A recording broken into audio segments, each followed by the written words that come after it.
Bueno, muy buenas tardes, buenos días. Estamos acá en una nueva nota y en esta oportunidad con un ex deportista, ¿se podría decir? ¿O cada tanto competimos, No, nos damos un gustito? deportista sigo siendo, pues sigo practicando deporte, pero bueno, ex atleta de alto rendimiento, podríamos decir. Perfecto, Eso sí. ex atleta en la disciplina de karate. Sí, sí. Primero ante todo, bueno, Fran, presentate y contanos un poquito tu pasado. Tu pasado por el deporte. Bueno, yo me llamo Francisco Nievas, tengo 38 años recién cumplidos. Perfecto. Empecé en el deporte desde muy chiquito. Tuve la posibilidad de hacer varios deportes desde chico, pero bueno, karate puntualmente, que es a lo que me dediqué desde los 6 años. Me llevaron mis padres. Después te voy a contar la historia de cómo fue que empecé, pero me enamoré desde el primer momento de la actividad, de los valores y todo lo que componía una clase de karate. Y empecé como un deporte, después terminé descubriendo que había competencias. A los 10 años ya estaba compitiendo, la verdad que tuve la suerte de que ya me iba bien desde chiquito, hasta que descubrí que había un seleccionado nacional y bueno, a los 17 años tuve mi primera oportunidad para representar al país. Bueno, a los 18 conseguí clasificar a los Juegos Panamericanos. Esta clasificación fue de los Juegos ODESUR, que se hicieron en Buenos Aires en el 2006, donde conseguí medalla de plata. Eso me dio la clasificación y aparte en el mismo torneo salimos medalla de oro por equipo. Esto me dio la clasificación a los Juegos Panamericanos del año siguiente en Río de Janeiro, donde tuve la posibilidad de traer la medalla de oro para Argentina. Bueno, a partir de ese momento tuve la suerte de poder, que no todos la tienen, de poder empezar a un poco como a dedicarme, siendo un poquito más profesional al deporte y poder de alguna manera, entre comillas, vivir de esa situación, de entrenar, tenía una beca o 2 becas, y eso me da la posibilidad de poder dedicarme a prepararme para los siguientes compromisos. Y así lo hice hasta que me retiré. Bien, bueno, más o menos un poco tu resumen. Obviamente creo yo que el logro más importante fueron los Panamericanos, Sí. al menos. Si no, decime cuál fue tu logro más importante deportivamente. Yo creo que sí, que lo que marcó mi carrera fueron, como te dije recién, los Juegos ODESUR y posterior los Juegos Deportivos Panamericanos. Hablamos de que karate es un deporte que todavía no es olímpico. Sí está en la pelea por el olimpismo hace mucho tiempo. Tuvo una participación olímpica en Tokio en el 2020, en realidad 2021 porque fue post pandemia. Tuvo una entrada y una salida en esos juegos, fue una prueba. Y como te decía, entonces para nosotros en América, un juego panamericano es la máxima expresión de representar el olimpismo, ¿no? En este caso el Comité Olímpico Argentino. Por eso fue algo muy importante lo de los Juegos Panamericanos, incluso fue importante no solo para mí, sino para la Federación Argentina de Karate. Conseguir una medalla de 13 que consiguió Argentina en esos Juegos fue importante. Bien, Fran, recién nos decías que después nos ibas a contar, a ver si me recuerdo, pues una vuelta te pregunté, ¿puede ser por Dragon Ball Z todo esto? Parecido pero no, pero ahí hay una fantasía, sí. ¿Cómo fue? Tortugas Ninjas, en principio Tortugas Ninjas, y después los Power Rangers. Power Rangers, ahí está, eso. A ver, de una forma muy similar a la que yo estoy trabajando hoy en la difusión del deporte, pasó quien a la actualidad sigue siendo mi sensei, Roberto Fará, pasó por la escuela donde yo transcursaba la primaria, primer grado, con 6 años, pasó a folletear promocionando la actividad de karate. Era en el mismo colegio, en la Escuela Municipal número 13, en horario extracurricular. Yo vi el folleto, vi un dibujito de karate, apenas leía, creo. Bueno, el sensei nos explicó un poco de qué iba la clase, y yo llegué a mi casa enloquecido con ese folleto a decir a mis padres que quería. ¿Quiero esto? Que era esto. Yo venía con los Dragon Ball, con las Tortugas, con los Power, y dije, no, quiero ir a probar esto. Y así fue, nos llevaron en realidad, somos 5 hermanos. en ese momento tenía 2 hermanos, un hermano mellizo. No soy mellizo, no sé si Bien. Sí. No sabía, pero bueno. Bueno, pues si lo ves en la calle y no te saludan, no soy yo, es mi hermano. Nada, pero buena onda, igual. Juan Pablo. Entonces lo llevaron a Juan Pablo y a Juan Alejandro, mi otro hermano, un año más chico. Nada, y probamos, ellos creo que hicieron algo de un año. Creo que Juan Pablo tuvo su primera graduación ahí, un primer cinturón. Pero bueno, yo la verdad que seguí, me enganchó la competencia, pero así fue más o menos en general como empecé karate, con esa fantasía de los dibujos animados. ¿Y de chico tenías los disfraces? Tenía ¿Metías un disfraces, poquito o qué onda?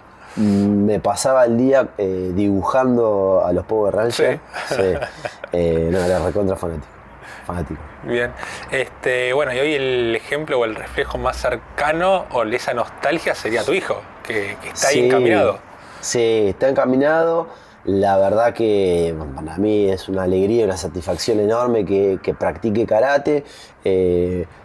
Sinceramente practican los 3. Bien. Yo tengo 3 hijos, sí, practica Milo, que tiene 8 años, no acaba de cumplir 11, y Larita, que tiene 4, también. Sí, practica. Cada uno en sus respectivos horarios, sus turnos, de acuerdo a su graduación. Para mí es una satisfacción enorme que ellos encuentren un interés en practicar karate. Más allá del camino que yo he recorrido en este deporte, y entiendo perfectamente cuáles son los valores que inculca. Yo creo que si yo no hubiese practicado karate y tendría hijos, buscaría de llevarlos, no sé si a karate, pero algún arte marcial. Sí, un deporte era eso sí, seguro, pero por ahí hubiese buscado un arte marcial porque sé los valores que se transmiten ahí, ¿no? Así que nada, como te decía, una satisfacción enorme. Noah, que es el más grande, el año pasado en diciembre se graduó de cinturón negro. Ahora te paso una servilleta, no te das problemas, sino... Ahora lloro. Y Noah con tan corta edad también tuvo ya sus primeros pasos internacionales. El año pasado fue convocado para un campeonato sudamericano en Brasil, para un campeonato panamericano. En Paraguay, así que la verdad que contento con que también haya iniciado su camino internacional. Si bien es muy chico, hay que manejar un montón de cuestiones. Obviamente. Como entrenador y como padre. Exactamente. Pero bueno, la verdad que yo estoy súper orgulloso de ellos, ¿no? Bien, bueno, esto de entrenador, padre y encima deportista, pues ¿no? Esa parte también debe ser muy fuerte llevarlo, y obviamente la exigencia, si bien como entrenador decís, bueno, hasta acá le puedo exigir, hasta acá no, pero pesa un poquito la parte deportiva, decir, mirarlo ahí y decir, no, vos podés esto o esto. ¿Cómo trabajas eso? Sí, pesa. Pesa por lo que decís, yo lo viví como las exigencias como deportista. Las vivo como entrenador también, porque tengo otros chicos que también están incursionando de a poco en el alto rendimiento, y eso tiene una exigencia muy grande. Y con mi hijo trato de ponerme en el rol netamente de entrenador, corriéndome un poco de lo que es ser padre, pero realmente es muy difícil. Es muy difícil, incluso también pasa con padres de otros chicos que no hicieron karate y están ahí también dando algún consejo, alguna indicación, y bueno, hay que tratar de no mezclar, pero sí que es muy difícil. Sí, bien, decide no mezclar, pero llegas a tu casa y decís, ¿viste lo que te dijo el entrenador? Claro. Sí, no, ahí no lo puedo decir porque el entrenador soy yo. No, trato, eso sí, ¿ves? Algo que sí tengo claro es las indicaciones y todo pasa en el dojo. Fuera del dojo trato de no seguirla, aunque me encantaría, claro. pero no porque, bueno, como te decía, son chicos y nada, hay que tener un límite para también no cansarlos, ¿no? Porque medio como que está viviendo, sobre todo, ¿no? Muchas cosas de golpe. Nada, trato de no sofocarlo y que esto perdure en el tiempo, ¿no? Y que pueda conseguir cosas importantes. Todo va a depender, por supuesto, de la gana que él tenga. Obviamente. ¿Cómo fue el traspaso de deportista, medallista panamericano, alto rendimiento, nivel internacional, a entrenador? Ese traspaso de decir, bueno, hoy dejo de competir a ese nivel, pero me pongo a enseñar. Sí. ¿Cómo se trabaja eso? La verdad es que no me costó tanto el retiro. Se dieron un suceso en el último tiempo de competencia donde me lesioné, tengo unas lesiones consecutivas en las rodillas. Yo me operé 3 veces las rodillas, me corté 3 veces el ligamento cruzado. Así que en la última cirugía me operé las 2 rodillas al mismo tiempo. Bien, tranquilo. Izquierda y derecha. No podía fallar, era la misma lesión, ligamento cruzado, viste que te marca. Cuando entras al quirófano te hacen una cruz en la rodilla que tienes que operar. Acá no hacía falta porque eran las 2. Así que salí en silla de ruedas. En mi cabeza estaba darme una nueva oportunidad, esta es la realidad, pero sucedió la pandemia. La pandemia inmediatamente después de operarme, a los poquitos días entramos en pandemia, crisis, no se podía salir de la casa, por lo cual la rehabilitación se me hizo muy difícil, por lo menos el primer tiempo, que es clave, los primeros meses son clave en la rehabilitación de cualquier cirugía. La tuve que hacer desde casa, vía Zoom, internet, y fue difícil. Bueno, eso hizo que tome la decisión de retirarme. En realidad, un poco fue eso, un poco fue que, como te decía, no era la primera vez que me operaba, ya sabía lo que era pasar por una cirugía y una post-cirugía, una rehabilitación. Me pasó de que la primera vez que me corto los ligamentos, estuve 1 año fuera de competencia para poder rehabilitarme bien. Eso es durísimo para cualquier deportista. Sí, y más en ese rendimiento, ¿no? Para cualquier deportista de alto rendimiento, 1 año fuera de la competencia es muy duro. Estuve 1 año fuera de competencia, estuve 1 año más compitiendo en el circuito nacional para poder ganarme esa posibilidad de volver a estar compitiendo a nivel internacional. Que la verdad que ya ese era mi propósito para seguir. Yo dije, bueno, quiero seguir, pero si puedo volver a la elite. Entonces fuera de la elite fueron 2 años. Claro. Un año fuera de competencia, 1 año en el circuito nacional. Y la verdad es que cuando regresé al circuito internacional me vi bastante atrás del nivel. Me vi bastante atrás. Y en la primera competencia internacional que tuve, me volví a cortar el ligamento cruzado. Está destinado a decir no, basta. Entonces bueno, hay que aflojar. Claro. Así todo, cabeza dura, no quería, mi cabeza decía, bueno, me recupero y sigo. La verdad que un poco el deporte me ha enseñado eso, a caer y levantarse permanentemente. Son mucho más veces las que uno pierde que la que gana. Y tenía en mi cabeza con que iba a seguir, pero bueno, pasó esto que te acabo de contar, pandemia de por medio, y dije, bueno, ya está. Acá se terminó mi carrera deportiva como competidor. Ya había tenido la experiencia gracias a Alejandra, bueno, tengo un montón de gente para agradecer, pero Alejandra Urquía que hizo fuerza para que yo entre a dar clases en la municipalidad, clases de karate. Descubrí mi vocación docente en la municipalidad, dando clases en los polideportivos municipales. Me apasionó, me enamoré también de eso, de lo que es la docencia. Por eso te digo que por ahí no fue tan traumático el paso de deportista de alto rendimiento a docente. Hoy tengo la posibilidad, y soy un agradecido de decir que me puedo seguir dedicando a karate. Claro, sí. La verdad que sí, hoy tengo mi escuela propia de karate. Así que soy un agradecido de poder hacerlo y espero que sea por muchos años más. Obviamente. Sí. Recién mencionabas un poco de los polideportivos, el tema esto de la docencia. Hoy el karate sigue siendo una disciplina, por lo menos en Argentina, de carácter amateur, más allá de la elite, la competencia internacional y todo, es amateur. ¿Cómo lo ves hoy en esa búsqueda de un semillero en Argentina, digamos, en esa proyección a largo desarrollo? La verdad que es difícil, es muy complicado. Hay un factor que siempre fue muy importante, siempre creo que para cualquier deportista, que es el factor familia, factor acompañamiento. Hay cierta proyección en los polideportivos. La verdad que los polideportivos están estratégicamente ubicados, algunos más que otros, pero en puntos vulnerables y críticos a nivel socioeconómico, donde se le da una oportunidad al joven de iniciarse en una actividad. Eso me parece que es una política excelente y que ha funcionado. Después, con algunos otros programas que tiene la municipalidad, se intenta volcar ese chico que tiene alguna condición a la parte privada, con algún tipo de beneficio de beca. Me parece que está funcionando bien. Bueno, de hecho, te voy a nombrar a Sandino Bernal, que es un alumno mío. Santi empezó hace 8 años en el Poli Libertad.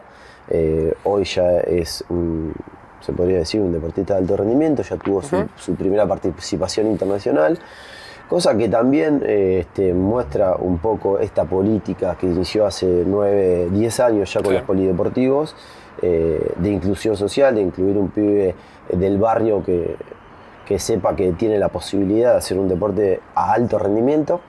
Ese es un claro ejemplo, el de Santino. Espero que siga así. La verdad que es un chico de condiciones muy humildes, que sale del barrio Libertad y que tuvo la posibilidad el año pasado de ir a Paraguay a representar al país.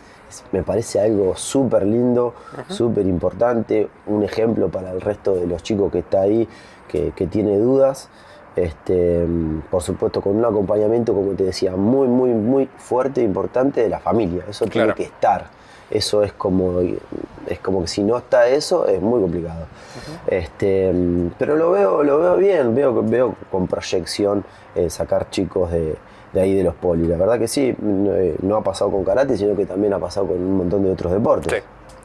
Haz clic en el botón de suscribirse y luego activa la campana para recibir notificaciones. Bueno, Fran, recién me hablabas un poco esto de, digamos, el estado en el deporte, o por lo menos en Mar del Plata, el tema de los polideportivos y estas proyecciones que tienen. En el karate en particular a nivel nacional, ¿cómo lo ves hoy? A nivel nacional estamos peleando puestos a nivel sudamericano. Hoy nosotros, la realidad es que hemos quedado un poco atrás en el rendimiento. Esta es la realidad. Por supuesto que los presupuestos de una federación también dependen del aporte del Estado, y todos sabemos que con la baja del ENAR y ese presupuesto que le daba a las federaciones, bueno, lógicamente hay un déficit ahí de lo que es viajes, proyección. A mí me tocó una buena época, yo recuerdo en el 2008, 2009, bueno, cuando crearon el ente, que fue una idea un poco de Huertin y Curuchet. Fue una idea extraordinaria, la verdad que triplicó, no sé, en números cuánto el presupuesto. Nosotros podíamos hacer giras internacionales, viajábamos con todo pago, nos podíamos rozar con los mejores del mundo, podíamos competir, entrenar con los mejores del mundo, nos podíamos sentir a la par, sin diferencias. Hoy pasamos de viajar 5 o 6 veces por año a viajar a campeonato sudamericano y panamericano. Claro. Cuando otros países están haciendo giras europeas, bueno, eso lo hace un poco más difícil. La realidad es esta, pero sin embargo cuando tuvimos el apoyo pudimos estar peleando puestos más altos a nivel sudamericano, panamericano, incluso mundial. Pero un poco así es como lo veo. Sin embargo la federación está bien planteada, tiene una gestión impresionante desde hace muchos años, que hace mucho por todos los karatecas del país. Tenemos un circuito de competencia a nivel nacional que es muy rico. Tenemos 5 fechas nacionales, bien repartidas, bien federadas, o sea, en las distintas provincias del país, donde ahí los chicos tienen la posibilidad de competir, foguearse y al mismo tiempo de sumar puntos para un ranking nacional, que eso a fin de año, si vos estás bien posicionado, estás entre los primeros 3 puestos del ranking nacional, eso te da la posibilidad de integrar un seleccionado nacional. Y después está en la cuota que pone el entrenador nacional, el seleccionador, de esos 3 elegir a quién nos va a representar, pero por lo menos estar entre esos 3 te da la posibilidad ya estar en un staff dentro de lo que es la selección nacional, poder entrenar en el CENAR con el seleccionado en los entrenamientos regulares. Y eso es importante. La verdad que funciona muy bien la Federación Argentina de Karate, pero como te digo, con un apoyo mejor del Estado, cualquiera funcionaría muchísimo mejor. Sí, obviamente todas las disciplinas de Argentina siempre el roce internacional los mejora y siempre es bueno tenerlo, ya sea poder ir a Brasil en el caso de algunas disciplinas, pero acá también en Brasil sería una competencia linda, sería algo importante. Pero bueno, hoy no pasa, hoy es distinto, es otra situación, pero siempre el roce internacional ayuda un montón en todas las disciplinas. Haz clic en el botón de suscribirse y luego activa la campana para recibir notificaciones. El tema de las giras y el tema de cómo es la clasificación de los karatecas, ¿no? Distinto a otras disciplinas que es por una clasificación, un clasificatorio. Acá es una clasificación anual, digamos, donde por ranking el siguiente año vas a pertenecer vas a ser parte de la selección argentina y las giras que hagan y todo vas a poder viajar. ¿Cómo se lleva a cabo y cómo se proyecta un año entero? Porque no es un torneo solo. Claro, por eso te decía, viste que estamos hablando de nivel nacional, ¿no? Que el apoyo de la familia es fundamental, es un deporte recontra amateur, donde los chicos hacen rifas, hacen sorteos, peñas, cualquier tipo de evento para recaudar fondos. Las instituciones a veces tratan de ayudar, el Estado municipal también tiene su aporte, pero uno, como vos decís, tiene que proyectar a un año mínimo. Decir, bueno, este año ha puesto fuerte a participar de las 5 fechas del circuito nacional, anterior a las 3 o 4 fechas del circuito regional, que también es importante, porque te dan pie para participar del circuito nacional. Si vos no participás del regional, no podés participar del nacional. Exactamente. Entonces, bueno, es sacrificado. Tenés un torneo mínimo por mes, eso representa dinero, porque hay que viajar, porque hay que pagar inscripciones, porque hay que comprar indumentaria, que no es barata. Por eso representa un sacrificio muy grande y es, como vos decís, a largo plazo, es apuntar a el año que viene. Claro. Siempre estás apuntando al año que viene. Sí, más allá de por ahí lo que vos estés pasando en este momento es un poco a largo plazo, esa clasificación a la selección. Exacto, siempre es a largo plazo. Una vez que te incorporaste al seleccionado, tenés que mantenerte dentro del seleccionado. Así que sí, es interesante y nada, plantea estos objetivos a largo plazo, que también está bueno, porque es como siempre tenés una zanahoria, ¿viste? Que siempre la vas corriendo de atrás. Y está bueno. Y bueno, después cuando llega una convocatoria internacional, un poco ahí yo fomento a mis alumnos y a estos chicos que yo te digo que están incursionando en el alto rendimiento, un poco ahí es cuando uno tiene que celebrar, porque es muy importante. A veces no le prestamos atención a esas cosas, pero ya estar convocado para participar en un seleccionado nacional es recontra importante. Ni que hablar cuando te convocan para tener una representación internacional, ponerte la camiseta de Argentina ya de por sí es un logro. Yo cuando fui competidor soñaba con eso. Soñaba, lo decía tan fuerte que un día me sucedió. Claro. Yo me acuerdo muy bien ese momento, así que te lo puedo contar. Y dale. Mirá, estaba en un campeonato nacional dentro de este circuito que yo te menciono, en Tucumán. Me acuerdo que hacía un calor bárbaro. Torneo Copa Jardín de la República, sentado en la tribuna con mi entrenadora al lado. Y yo veía en el campeonato algunas categorías que tenían muy buen nivel, pero no solo eso, sino que les veía que tenían un escudo en el Karategi, nuestro equipo se llama Karategi, un escudo de la Federación Argentina de Karate. Y un día me pregunté, y no solo me pregunté, sino que tenía a mi entrenador al lado y le pregunto, ¿por qué tienen ese escudo? Y ahí es cuando me cuenta, hasta ese momento no estaba enterado, que hay un seleccionado argentino de karate. Y que todos teníamos la posibilidad de estar ahí. A partir de que me dijo eso, dije, este es mi propósito, lo volví loco, le pregunté cómo tengo que hacer para tener ese escudo, para participar de la selección argentina, para poder tener representación internacional. por supuesto me dijo que iba a depender muchísimo de mí, de que si estaba dispuesto, que tenía que sacrificar un montón de cosas. Claro. Y yo estaba ciego, que lo quería hacer. Lo deseé un montón de tiempo, me costó llegar, lo deseé muchísimo. Te diría muchos años, hasta que llegó esa primera convocatoria al seleccionado nacional. Y en esa primera convocatoria es en la que es por consecuencia lo de Sur y Panamericano, o la primera convocatoria queda fuera. La primera convocatoria fue a los 16 años. Ah, bien. A los 16 años, y fue trunca. Ajá. Ahora te voy a contar por qué. Fue trunca después de tanto esperarla. ¿Sabes lo que me pasó? Me pasó lo siguiente. Llegué al aeropuerto, éramos una delegación muy grande. Sí. Era un campeonato en Chile, campeonato panamericano. Era juvenil y mayor, por eso la delegación era grande. Yo era muy jovencito, como te decía, 16 años. Me acompañó, me acuerdo, mi abuela y mi mamá, que me acompañaban a todos lados desde muy chico. Y en Ezeiza llega la hora de pasar migraciones, y cuando muestro el documento, claro, tenía el documento de cuando era bebé. Y me dijeron, no señor, usted no pasa. no puede pasar. Y así fue mi primera convocatoria. No pude pasar, viajaron todos y yo me quedé No, ¿en serio? con mi mamá y con mi abuela en Buenos Aires. No. Sí, así que no pude viajar.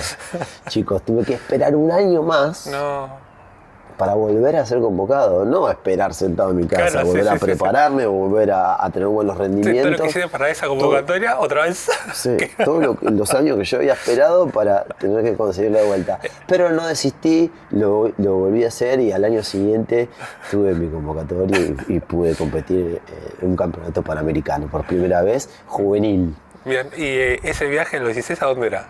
Ese viaje era a Chile. Bien. Y mi primer viaje, que fue el siguiente que pude concretar por primera vez, pude conseguir una medalla de bronce por equipo, me acuerdo, fue en Punta del Este, en Uruguay. Bien, bueno. También cerquita. Cerquita era más sobre todo. Sí, pero bueno, la verdad que sí, muy lindo tener esta posibilidad de representar el país. Yo tengo la posibilidad de que estuve mucho tiempo en el seleccionado nacional. Tuve oportunidad de conocer más de 27 países de todo el mundo. Sí, podría decir que recorrí gran parte del mundo haciendo este deporte que tanto me gusta. 50 campeonatos internacionales. La verdad que he sido realmente un afortunado, me siento un afortunado. Y por eso ahora fomento con tantas ganas que los chicos puedan incursionar en el alto rendimiento y que puedan tener una experiencia similar. Siempre aclarando, como me aclaró mi profesor en principio, de que es sacrificado, de que hay que dejar muchas cosas de lado, pero creo que 100% vale la pena, lo volvería a hacer una y 1000 veces más. Bien, recién me mencionabas el tema de un apellido que es en el ámbito del karate, Farah, es importante en Mar del Plata, y siempre hay una particularidad en ustedes. Con Agustín, por lo menos, tiene una buena relación, más allá de la competencia que tuvieron. Sí, pero siempre se lo ve juntos, siempre se ven los proyectos todos juntos, siempre más o menos a la par. ¿Cómo es eso de tener una rivalidad tan grande por ahí durante la competencia, y ahora, sin embargo, proyectar los dos el karate en Mar del Plata y decir, bueno, vamos todos para este mismo lado? Sí, hemos sido rivales de la competencia con Agustín. Agustín Farah es el hijo de mi profesor, de mi sensei. Hemos sido rivales, no por mucho tiempo, coincidimos en alguna categoría. Asimismo, entrenábamos juntos, eso nos hizo subir el nivel a los dos muchísimo. Porque cada cada entrenamiento era una competencia. Claro. Queríamos ganar, no dábamos el brazo a torcer y no regalábamos absolutamente nada. Y eso hizo que a nivel local yo pueda mantener un buen ritmo. Él también, él creció mucho, él es un poco más chico que yo. Y después sí, bueno, una vez retirado de lo que es la competencia, me aboqué también un poco a lo que es un poco la gestión. Estoy en comisión directiva de lo que es la Asociación Bonaerense Centro de Karate, quienes rige el karate acá a nivel regional. Tengo un cargo ahí, y con Agustín también, trabajamos a la par, con Agustín, con con Roberto, que es el padre, trabajamos en bien del karate, ¿no? El bien común del karate, la propagación del karate. A nosotros lo que más nos interesa es eso, la difusión, de que haya más practicantes de karate, de que haya más Agustín Fará, de que haya más Francisco Nievas. Bueno, Nievas más hay. Nievas hay, uno más hay, o 1, 2, 3, bueno. Pero sí, es propagar el karate por toda la región. De hecho, algo que bueno, no tiene que ver netamente con lo que es la asociación, pero sí con mi trabajo dentro de la municipalidad, es difundir el karate en un programa que se llama Tiempo Deportivo de Karate, que también tiene 10 ediciones. Entré a trabajar con ese programa. Vamos todas las semanas a un colegio distinto, haciendo una clínica de difusión destinada para chicos de 10 años, colegios de gestión municipal, provincial y privada. Y la verdad que eso para mí es un aporte a la difusión de karate impresionante, ¿sí? Sí. Por lo menos no quiere decir que todos los chicos por donde yo pasé una escuela hayan llegado a practicar karate, pero saben lo que es karate, tienen una idea general, y así que es importante, la verdad que está bueno. Sí, la verdad en ese sentido me parece que es un programa que me parece bastante completo a la hora de la difusión de deportes que por ahí no suelen estar en la grilla de los chicos. No, claro. Que por ahí no hay fútbol, básquet, claro. Y es poco común. Exactamente. Y mismo porque aparte en los colegios no se dan. No sé. Entonces es difícil verlo tan cerca. Porque un profesor de educación física no necesariamente tiene que saber karate, Exactamente. No tiene nada que ver con eso. Por ahí vóley, handball, básquet, fútbol están en el panorama de los chicos, pero es un arte marcial por ahí no es lo mismo, es otra cosa distinta, más allá de lo complicado de la enseñanza, ¿no? Está bueno para los chicos también porque ven a esto, que vos decís, ven algo diferente, tienen una experiencia muy linda, el programa la verdad que está muy bien hecho, llevamos un tatami, que es el piso de goma donde competimos. Ellos tienen la experiencia de pisarlo descalzos en el colegio, claro. ¿Viste? Es algo que se hace por momentos muy divertido para ellos y está bueno porque, bueno, en definitiva, alguno que otro se termina enganchando, sí. Les gusta, ofrecemos, por supuesto, las actividades gratuitas del polideportivo, de acuerdo a la cercanía con la institución, pero la verdad que es un programa re lindo, es re lindo, hace mucho que lo hago, lo seguiría haciendo, con la misma pasión porque también es lindo lo que te devuelve el chico, la verdad que está muy bueno. Bien, Fran, yendo a la parte de entrenador, obviamente la parte deportista, la experiencia va a pesar en lo que te voy a preguntar, pero yendo al punto de entrenador, ¿cómo es diferente el entrenamiento de antes, el tuyo en su momento, sacando la parte económica, sacando viajes, me refiero a la parte de entrenamiento en sí, con hoy vos como entrenador dando entrenamiento? Claro, sí, por ahí el que ha evolucionado un poco, el karate evoluciona siempre, sí. La competición evoluciona con respecto a modificaciones que hay en el reglamento en virtud de conseguir llegar al olimpismo. Claro. En virtud de eso el reglamento cambia continuamente, ¿sí? Por los requerimientos que pide el COI. Y sobre todo tienen que ver con lo que representa al espectáculo y al cuidado del deportista. Claro. ¿Sí? Este es un deporte que en los años 50, 40, la década del 40, era de contacto pleno, era un punto, y muchas veces terminaba con los dientes del otro de la mano. Entonces, en ese aspecto evolucionó mucho la competición. Hoy usamos un montón de protecciones donde la prioridad es hacer más puntos que el otro en determinado tiempo que dura el combate, donde se penalizan los excesos de contacto, claro. Incluso terminan echando de un combate por exceso de acumulación de exceso de contacto, y creo que eso lo hace aún más rico en virtud de que es más difícil. Claro, es más difícil ejecutar un golpe a máxima velocidad, máxima potencia, cuando el otro también está en movimiento y poder controlarlo. Claro, hacer un, no hacer esa hacer un agresividad. contacto siendo agresivo, Claro. siendo agresivo y hacer un contacto liviano. Creo que es mucho más difícil que revolear una trompada y noquear al otro, sin desmerecer a los deportes, a los demás deportes de contacto, ¿no? Por supuesto. Pero me parece que es muy difícil, muy difícil. Los deportistas se han convertido en atletas hoy en karate. Hoy tenés que tener un físico privilegiado, no podés descuidar ningún aspecto. Eso en lo que respecta a la evolución del karate en sí, el karate deportivo. Después, como entrenador, yo trato de hacer muchas cosas o de suplir muchas cosas o necesidades que yo tuve cuando fui competidor. Nada, como tratar de estar atento a que los chicos tengan una buena nutrición, que se asesoren con profesionales, de que tengan una buena preparación física, de que se interesen también por todo lo que tiene que ver con el entrenamiento invisible, ¿no? Con descansar, con cuidarse, con que se interesen también por la imagen que dan,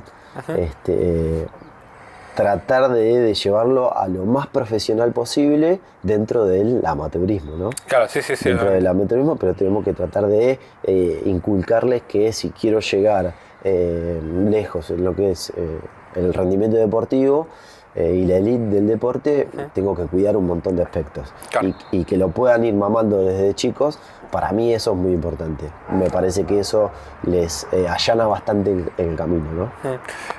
O sea, que se puede decir que hoy el karate evolucionó por ahí en lo técnico y táctico, y no tanto por ahí en el golpe en sí, en esa agresividad que parece entre el grito y todo pensamos que parece que lo mataste. No, claro, sí. Desde afuera se ve como, parece bastante agresivo, porque incluso mi característica de pelear es agresiva, es lo que transmito a mis alumnos muchas veces, y sí, vos por ahí lo ves de afuera y lo entendés y parece que se están matando. Claro. Pero en realidad no se pueden lastimar. No puede haber sangre, por ejemplo. A diferencia de otros deportes de combate como las artes marciales mixtas, o el boxeo, el kickboxing. Esto es agresivo, pero con un contacto súper liviano. Claro. Así que sí, la verdad que está bueno. Hay que prepararse muy bien. Por eso los chicos llevan todo un proceso de aprendizaje donde primero tienen que hacer muy bien la técnica. Mucha gente llega, digo esto porque mucha gente llega por primera vez al dojo y se piensa que ya va a hacer combate, que va a pelear, que bueno, después de a poco se van dando cuenta de que se trata de otra cosa el karate, ¿no? Siempre estamos hablando del karate como deporte, pero no nos olvidemos que también el karate tiene otra cosa como una filosofía de vida, es algo, también tiene una parte tradicional, es un arte de defensa, un arte de defensa personal, así que bueno, un poco el que recién empieza va por ahí, va por ahí por las bases. Nosotros preferimos como instructores que tengan bases sólidas y que después se aboquen un poquito más a la competencia y no que sea al revés, que empiecen a competir y después aprendan karate. Primero tienen que aprender karate, los valores del karate y su tradición, sus técnicas, y después incursionar en lo que es la competencia. Haz clic en el botón de suscribirse y luego activa la campana para recibir notificaciones. Bueno, bien, Fran, me hablabas un poquito del tema de esto de la competencia, el tema de la evolución del karate. Hay dos modalidades en el karate, una que es de combate y otra de formas. Bien. La de combate es divertida, yo lo entiendo, está buenísimo como gritan, todo, la emoción, todo. En forma lo veo como algo mucho más tranquilo y no lo puedo terminar de entender. No lo terminé de entender. Bueno, la verdad es que la otra modalidad a la que vos te referís es kata. Kata. Sí, en otros deportes se le llama formas. El kata. El kata es pura tradición. Aprendimos a hacer karate a través de los kata. El kata es una especie de coreografía donde se exhibe y se representa un combate que es imaginario, porque no hay rivales enfrente, es un combate imaginario ante varios oponentes, en varias direcciones y en varios ángulos, donde uno representa un combate real en ese kata. Ajá. O sea que tiene un poco de espectáculo y un poco de, si se quiere, mal dicho, teatralización, ¿sí? Donde uno representa ese combate. Claro, aquel que no está en las artes marciales, por ahí le cuesta entenderlo, parece una simple coreografía, pero en realidad, cuando vos ves ejecutado un buen kata, a vos la sensación que te debería dar es, este tipo está peleando con alguien que yo no lo veo. ¿A dónde está el rival? Porque se representa, como te decía, un combate de vida o muerte. Es lindo el kata. Yo a mis compañeros y a mis colegas que se dedican a competir en kata los cargo, les digo que es otro deporte. Bueno, pero vos, no sé, vos practicás otro deporte.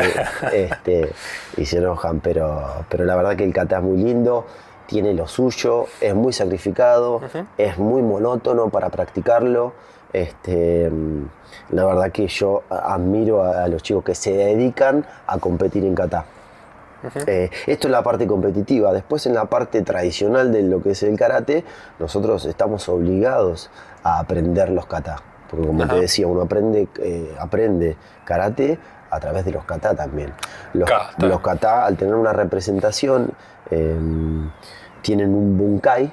Un bunkai es un análisis de ese kata. Todos esos movimientos no son en vano, sino que están representando la aplicación de una técnica. El ataque del adversario, pues siempre el kata empieza defendiendo el ataque de un adversario, entonces yo represento la defensa con el contragolpe. Así que nada, cuando uno comienza con karate, empieza a través de los kata. De hecho, para rendir exámenes de graduación e ir avanzando de categoría, nosotros utilizamos lo que nos marca la categoría, son los cinturones de color. Sí. Vamos cambiando de color. Los cinturones de color se llaman Kyu y los de cinturón negro, los de color negro, se llaman Dan. Sí, para rendir esos exámenes nosotros tenemos que exhibir un kata ante la mesa de examen. Un kata o dos, lo que pida la mesa de examen de acuerdo a mi graduación, ¿no? Claro, sí. Pero sí, es como la base del karate, el kata. Sería como la otra parte más cerrada del karate, más interna de cada dojo, sería todo eso por ahí. Sí, eso es real, pero también existe la parte deportiva y competitiva de kata. Claro. Incluso en esta participación de los Juegos Olímpicos, también kata tuvo su participación. La verdad que fue un espectáculo muy lindo. Pero es así, nada, yo los cargo a mis compañeros cuando vean esto, se van a reír. Pero yo les digo que es otro deporte, que yo les digo así, mira, tendrían que hacer torneos de kata y torneos de karate. No, los vuelvo locos, sí. Pero no, eso lo digo de la boca para afuera. Yo internamente sé que el kata es necesario para aprender karate. De hecho, yo toda la vida me dediqué a aprender kumite y a pelear, y he dejado un poco de lado lo que es aprender nuevos kata, y ahora estoy un poco en esa reversión mía, descubriendo dentro de mí este karate, claro. Aprendiendo kata nuevo, tratando de preocupar un poquito más por la parte filosófica de la historia, de la tradición del karate, porque bueno, también es una responsabilidad para mí como docente, claro, ¿no? Hoy estás del otro lado enseñándolo, tenés que saberlo, por más que lo piense de otra manera, pero no importa, o sea. Sí, pero no quita que también me gusta, y por supuesto es parte fundamental de todo esto. Sí, yo el kata lo veía pensando, no pensé que está todo eso por detrás, sino yo lo veía que era más una exhibición de técnica, decir, bueno, de tal manera tenés que terminar, o cuando saltan tenés que terminar de tal manera, o los golpes se tienen que dar de tal manera. No pensé que era tan así o tan esa teatralización. Tiene esa filosofía, sí. Y esa teatralización está muy bien, pero también hay que llegar a ciertos aspectos que te pide el jurado de eficacia para tener mejor puntaje que el otro, claro, ¿no? Por ejemplo, hay también kata en equipo, sí, donde se hace de a tres, donde la sincronización tiene que ser perfecta. Ajá. y eso lleva muchísimo tiempo de preparación. Los tipos o las tipas van hasta peinados Claro, o peinadas todos iguales, de la claro. misma forma. Es como nado sincronizado, más o Sí, menos. sí, Claro. es así, es tal Sí, cual. sí, sí. Yo creo que van en la concentración previa a los campeonatos, hacen todo al mismo tiempo. Yo creo que Comen todos juntos igual. se deben cepillar al mismo ritmo los dientes. Todo igual, todo igual. No, es complejo y tiene esa parte donde vos tenés que cumplir con ciertas cuestiones de la técnica, de aptitudes físicas, ¿no? Sí. Para poder tener mayor puntuación y ser mejor que el rival. Claro. No deja de ser, tanto en kata como en kumite, un deporte de apreciación. ¿Sí? Un deporte de apreciación donde uno depende no de una marca, sino de que el juez aprecie que fue punto, Claro. o que vos lo hiciste mejor que el otro. No es entra la pelota en el arco y es gol. Y ya está, claro, sí, no sí. es así. Claro. Acá puede entrar la pelota y no es gol. Y no es gol. Entonces, bueno. Y tienen cierta revisación que tardan un minutito, todo Sí, el video sí. y todo, y ahora sí, a veces. Aún así, sigue siendo por apreciación, Claro. porque quien toma la decisión no es máquina, sino que es un ser humano, es un juez que evalúa y aprecia si Claro. fue punto o no fue punto. Hay como ahora hay un sistema de review donde que te da una segunda oportunidad, pero no deja de ser apreciación, por eso es un deporte muy técnico. Claro. Muy técnico. ¿Tuviste alguna vez un problema con esas situaciones? Como entrenador primero y después como deportista. Como deportista, creo no haber llegado al sistema review antes de que me retire, pero sí como entrenador tuvimos la posibilidad de revertir un fallo en un campeonato panamericano juvenil. Yo como entrenador, colaborador del seleccionado argentino, tuve la oportunidad de pedir un video review donde una pelea ya había terminado. Y nosotros pedimos que revisen una patada que aparentemente entró fuera de tiempo, una patada nuestra, Claro. que eso revertía el resultado y ganábamos nosotros. Ajá. Se hizo larga me acuerdo que los rivales eran mexicanos. Nosotros hicimos todo el protocolo de protesta que hay que hacer. Es un protocolo complicado donde hay que llenar una planilla en 5 minutos, hay que poner un dinero. Hay que poner un dinero que te lo devuelven si el fallo es válido para vos, y si el fallo no es válido, te perdés el dinero. Así es el reglamento, y revertimos esa situación. El chico estaba en semifinales y pudo pasar a la final, un chico de Bien. Mendoza. Así que sí, me ha pasado. Tuve la experiencia de poder hacerlo. El video review lo que te da la posibilidad es de pedir una técnica que tu competidor, tu atleta, hizo y no fue convalidada. No te da la posibilidad de protestar una técnica del otro. Claro, siempre es de Quiero tu decir, deportista y o tuyo. Exacto, te dan un punto en contra tuyo y bueno, puedes decir, revisen que esto no fue punto. Claro. Esa posibilidad no la tenés, la posibilidad que tenés es revertir un fallo propio. Bien. Y haberte desesperado o algo, haberte alterado, porque obviamente estás ahí, lo que dice el árbitro, palabra santa, se acabó, Sí, por nada. supuesto. Pero internamente, No, el desahogo después de que nos dieron el punto, después de todo lo que había sucedido. No, uno como entrenador en ese momento se pone en la piel del competidor. Aparte es Argentina, queríamos ganar, todos queremos ganar, como hincha, como nada. Yo fui competidor y sé lo que se siente, es todo lo que te tenés que preparar siendo un chico del interior. Claro. Era totalmente injusto y yo dije, lo voy a pelear como sea. Pero yo sabía que tenía razón. Fue complicado, no fue fácil, pero terminó dando el fallo a favor y Bicoca, se llamó el chico, pudo llegar a la final. Bien, Fran, yendo un poco a la parte deportiva tuya, lo mejor fue los Panamericanos de Sur, obviamente, y lo peor, o decir, no te digo el olvido, porque obviamente como deportista tenés fracasos como Sí. todos los deportistas y son un montón, pero hoy hace este torneo lo quiero olvidar de por vida porque fue un desastre. No fue algo tan catastrófico, Por ahí sí, por supuesto, ni hablar en los momentos donde me lesioné. Sí. Eso ni hablar, vamos a descartarlo. Pero sí, uno como deportista de alto rendimiento vive teniendo de alguna manera fracasos. No sé si está del todo bien usada la palabra, pero porque uno siempre de alguna manera tiene que salir de la situación victorioso porque termina aprendiendo algo, ¿no? Sí. Pero sí me ha pasado después del Panamericano de Río de Janeiro no poder volver a clasificar un juego panamericano. Claro. Y esos campeonatos donde esperás 4 años para poder clasificar y no poder hacerlo, esos campeonatos me los borraría de la cabeza. Me los borraría de la cabeza porque uno va con muchísima ilusión. Es un ciclo olímpico de 4 años. Particularmente me acuerdo de Toronto 2015, donde tuve una lesión a 2 semanas de viajar, una lesión en la cervical. Estuve 2 semanas con cuello, incluso viajé con cuello ortopédico. Por supuesto no es una excusa, podría haber rendido mejor de todas maneras, pero bueno, nada. La verdad que ese torneo lo estaba esperando, quería volver a clasificar un juego panamericano, por todo lo que se vive en un juego panamericano, que es espectacular para cualquier deportista, y no lo conseguí.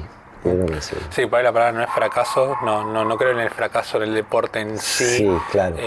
Por un tema de que también el contexto del deportista varía un montón y no siempre es igual para cada torneo. Tal cual. Nunca la preparación es igual y nunca el momento es igual. No.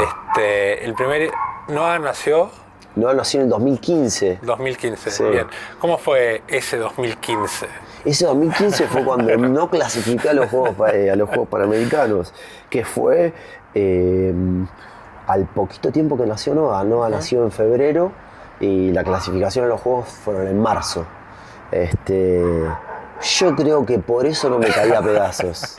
Mirá lo que te digo, ahora reflexionando aquí en vivo. Sí, porque era una ilusión muy, muy grande. Por supuesto que me hubiese ilusionado muchísimo que mi hijo era un combo completo, de bebé a participar en un juego panamericano, pero no pudo ser. Pero creo que nada, después llegar a casa y estar con mi niño recién nacido también era gratificante y un poco compensaba esa desilusión. Bien, yendo también un poco jugando con esto de lo bueno y lo malo, sacame la medalla no cuenta, las peleas finales tampoco cuentan. La mejor pelea que tuviste que vos recuerdes que digas, esta pelea fue hermosa, pero no cuenta una final. No cuenta una final. Una final, ¿te puedo decir una final que perdí? Sí. ¿Puedo contar? Sí. ¿Cuenta esa una final que perdí? Bueno, sí, una final de un campeonato panamericano en Ecuador, en Quito, en el año 2010. A mí después de ganar los Juegos Panamericanos me costó mucho volver a tener un buen rendimiento, y en ese campeonato lo estaba consiguiendo. Incluso tuve un buen rendimiento, quedé segundo, perdí la final, pero tuve un muy buen rendimiento. Eso es algo que también es para la reflexión, el hecho de valorar los logros. Pero bueno, esa pelea no me la voy a olvidar. La verdad que creo que la perdí de alguna manera injustamente, pero fue un peleón contra un chico que venía de ser campeón del mundo en el año 2008, esto fue en el 2010, un chico de Chile, David Dubó, y perdí por acumulación de infracciones.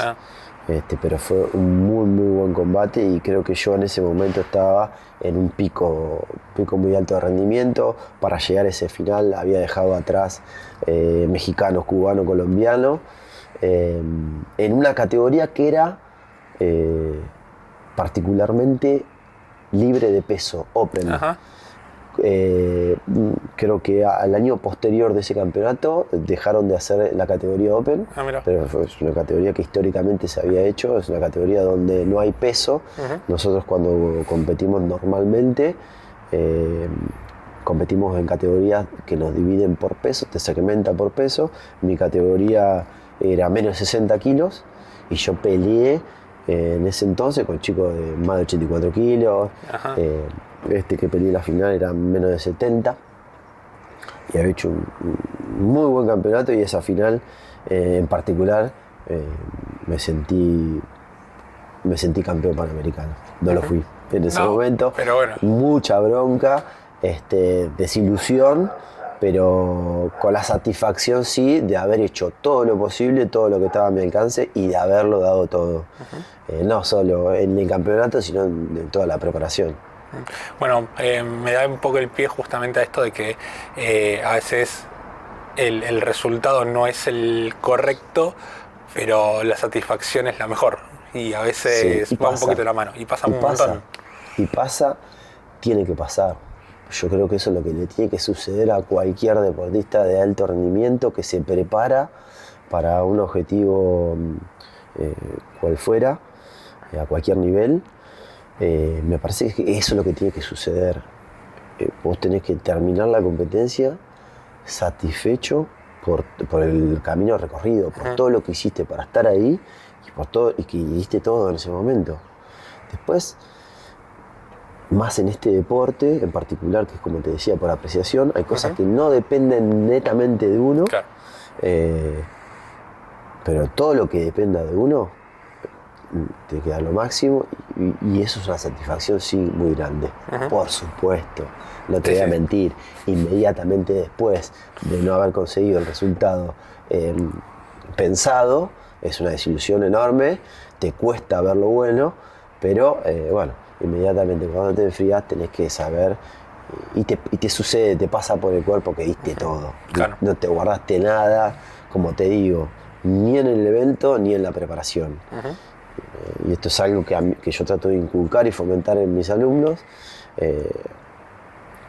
que uno de alguna manera compite como entrena. Entonces cada entrenamiento tiene que ser una competencia.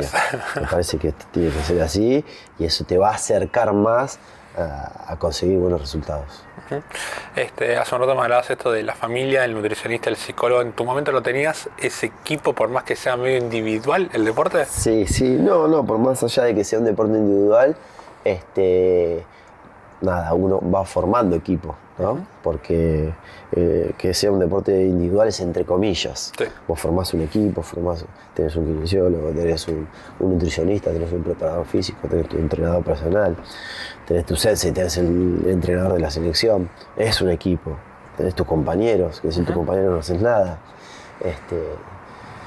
Y si yo lo tenía, la verdad es que lo fui consiguiendo ya de más grande, cuando empecé a hacerme cargo de la situación, hacerme cargo de que no iba a llegar por arte de magia, sino que yo tenía que buscar que esas cosas sucedan. Bueno, sí, de más grande me fui armando de ese equipo. Por supuesto, me hubiese gustado tenerlo muchísimo antes. Me parece que hubiera sido muchísimo más benefactorio para mí. Sí. Probablemente hubiese conseguido cosas más importantes, rendimientos más importantes, pero bueno, no me quejo, así me tocó. También es un aprendizaje, esto de nada, tener que salir a buscar el equipo uno, pero con esto que me ha sucedido, trato de que a los chicos que yo estoy llevando, allanar, como te decía hoy más temprano, allanarle ese camino. Claro. De que ellos tengan esas posibilidades, ¿no? Por supuesto siempre tiene que estar impulsado desde el interior de cada uno, ¿no? Cada uno tiene que tener ese propósito, esa, no me sale la palabra, esas ganas de querer conseguirlo. Sí. ¿Sí? Esa motivación, esto es lo que digo, la motivación tiene que ser propia, ¿sí? Es como muy finito. Cuando uno se convierte como entrenador únicamente en un motivador, el alumno empieza como a depender de esa motivación externa y eso no está tan bueno. Me parece que tiene que ser algo recíproco. Entrenador y atleta se tienen que motivar mutuamente. Sí. Entonces ese fuego interior es difícil. Bueno, el equipo se forma en ese deporte individual, es eso. O sea, el entrenador y el deportista es el equipo, obviamente el agregado. Tiene que haber una confianza espectacular entre todos, tienen que ir todos para adelante, pero el fuego interior lo tiene que tener el atleta. No puede esperar motivación externa, ya sea de la familia, del entorno, del entrenador. Me parece que la motivación debe ser interna, no buscar en otro. No buscar en otro. Muchas veces lo que sucede también esto de buscar en el otro, nos sucede, por ejemplo, cuando no nos va como esperamos, buscamos también en el otro. Claro. Buscamos una excusa. Buscámoslo porque el árbitro no me cobró, porque mi mamá me hizo llegar tarde y llegué apurado y nervioso, porque pasa un montón, pasan los niños, pero bueno, uno como docente lo que trata de hacer es enseñar. Que uno tiene que mirar para adentro, el primer responsable soy yo, así como el que tiene que tener la llama encendida soy yo. Cuando las cosas no suceden, no tiene que ser lo primero que hago salir a buscar una excusa o a ver a quién le puedo echar la culpa. Claro. Primero me hago cargo de todo lo que yo podría haber hecho mejor y después, si cabe, veo que puedo resolver en cuanto al entorno, pero primero uno, pues si no, no mejoramos. Claro, sí, siempre la responsabilidad está en uno.